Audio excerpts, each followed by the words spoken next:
Gusto mo bang masaya ang inyong pagmamahalan kahit nasa malayo man kayo sa isa't isa at magkakaintindihan kayo palagi?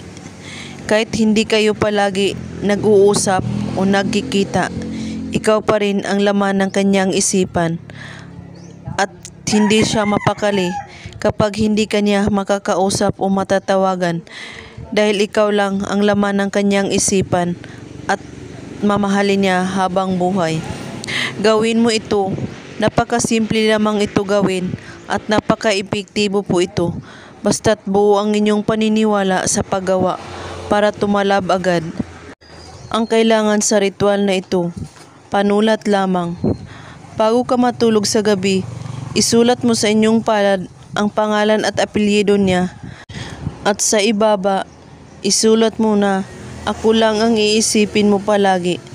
At pagkatapos, i-close mo ang iyong kamay at ibulong mo ito. Iisipin mo ako palagi. 3 times mo ito babanggitin. At pagkatapos, hayaan mo lang ito sa iyong palad hanggat mabubura ito. Gawin ito bago kayo matulog sa gabi, kahit anong oras at araw. Basta't buo ang inyong paniniwala sa paggawa para tumalab agad. At kung may katanungan po kayo, ay magko-comment lang po sa ibaba. Maraming salamat sa panunood. God bless us all.